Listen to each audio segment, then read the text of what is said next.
Okay, if there is BPR, your temperature distribution diagram would still be, of course, following the same principle where there is no BPR. But this time, the way you determine the summation of BPR will be BPR1 plus BPR2 plus BPR3 and so on and so forth. This depends on the number of effects that you have. So what I have written here is a general formula in determining the summation of BPR. Why there's a need for you to initially determine the summation of BPR for your multiple effective operation system? It's important because you need to determine this time what we call as the delta T effective, or the effective delta T. The effective delta T will not anymore only be this time dependent on the difference of the steam temperature and the temperature of, let's say, the last effect, but you need to subtract also from this one the summation of the BPR. The summation of the BPR that you have here. So you are to determine the boiling point rise depending on the saturation temperature of each of your effects, saturation temperature of each of your effect, and the solid content of each of the effects. If you recall, we determined the BPR from the Durin's chart. Okay? We get the BPR from the Durin's chart. The Durin's chart gives us the boiling point of the solution. So you can get the BPR by subtracting from the boiling point of the solution the boiling point at saturation of that same solution, should it had been that its solid content is negligible, or shall we say it is dilute. So you need the two information, the solid content and the saturation temperature of a particular effect. That way you can determine this BPR of each of your effects, and that you already know how to get it. You get it using Durin's chart. You need two information. Again, you need the X of that effect, or the XL1 or the XL2 or the XL3 of each of your effects if you have a triple effective operation system, together with the saturation temperature of each of your effects. That's what you need. That way you can get the boiling point of your solution, subtract it from the subtract the saturation temperature from that, so that you will have the BPR of your each effect. You have to take the summation of those, and that would be your summation of BPR. Your original summation of delta T now will be summation of delta T effective, because you will now subtract the summation of BPR from the original formula, which is temperature of the steam minus temperature of the last effect, whatever is your last effect. This is how you're going to determine the summation of delta T.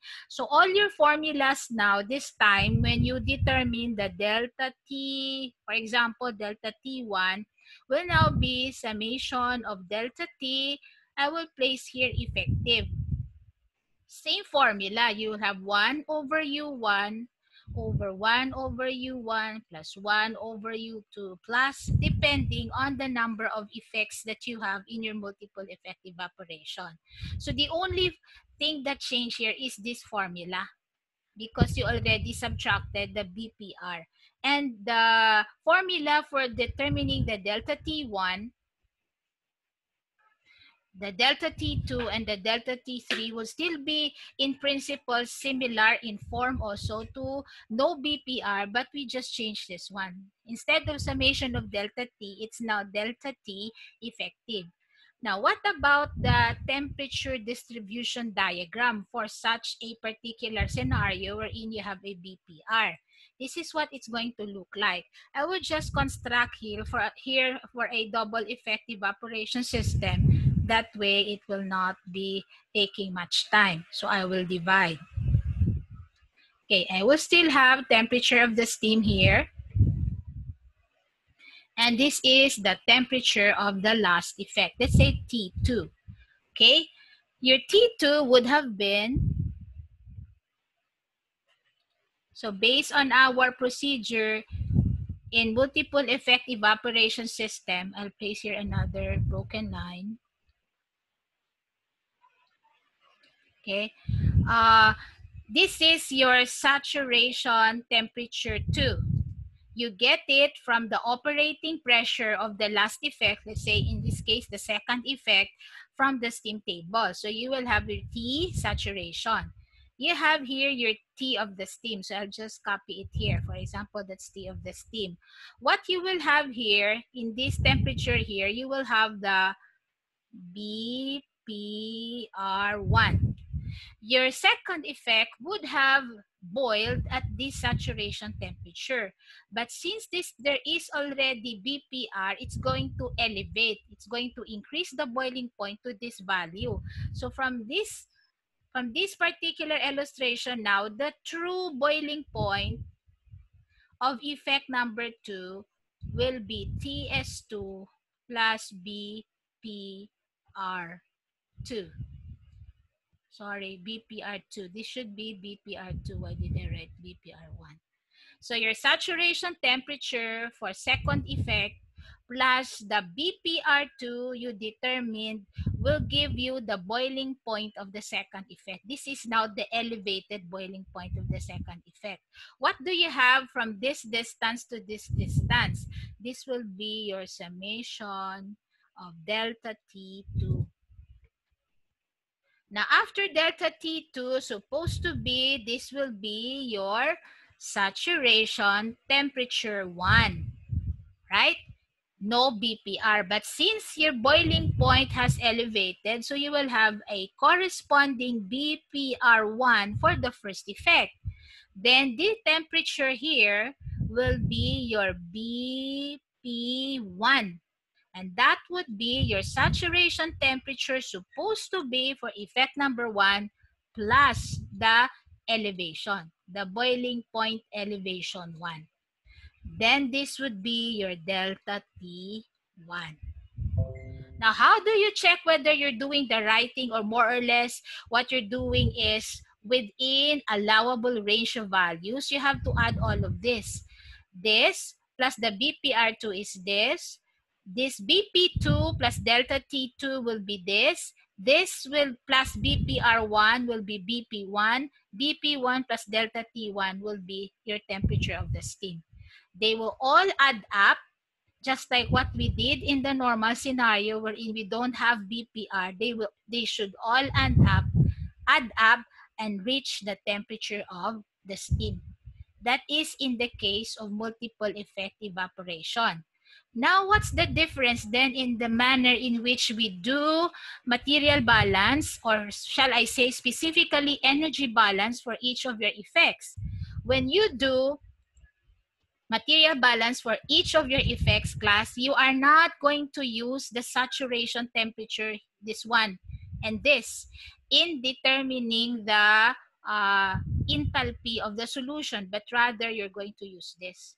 You're going to use now the BP1 and the BP2 in determining the enthalpy of your solution for effects 1 and 2 respectively, not the TS1 and the TS2, because this time you have already the BPR. Now, in some cases, actually in majority of cases that I have solved already, let's say whether it's double effect or triple effect evaporation, there is a formula that the problem already specifies.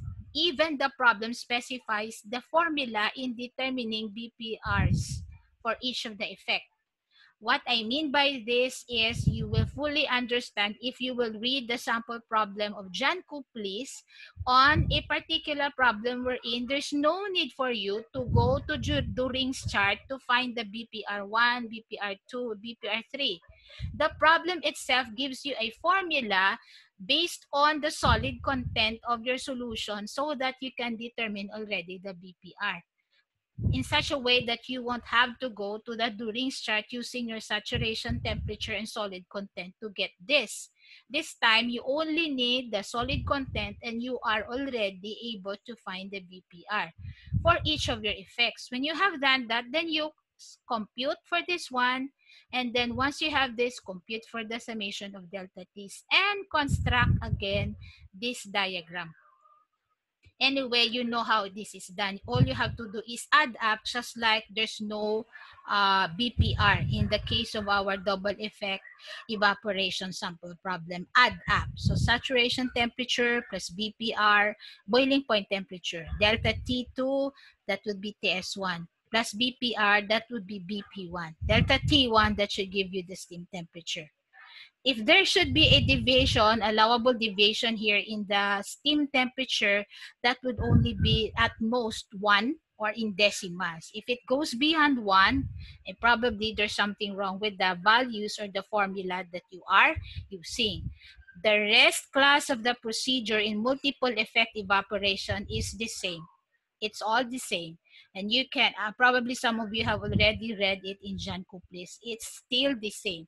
The only thing that changed is this manner of determining the boiling point of your solutions, because you're not anymore using the saturation temperatures in determining your enthalpy for the solution, and even the enthalpy of your vapor, because this time it will have already the superheat, and you will need the BPRs for that. And you need the BP of the solution instead of the saturation temperature. Okay, so before I go to crystallization, anyway, I place already in Canvas your things to work out. So I place it there already. You need to work it out. Anyway, it's still 1 week after that you're going to have the submissions of those. The other one is to be submitted on the last day of the midterm exam. Okay, do you have any question here before I go to crystallization? The formula, this is the same formula you find in Jean Couplets. Actually, he did not place this one, but it was discussed there that you are to subtract the summation of the BPRs from your original summation of delta T. Excuse me. No question here? Okay, excuse me, class. I'll just drink water. So if there's no more question, I'll stop sharing in this part. Then I'll go to crystallization. I'll stop sharing here first.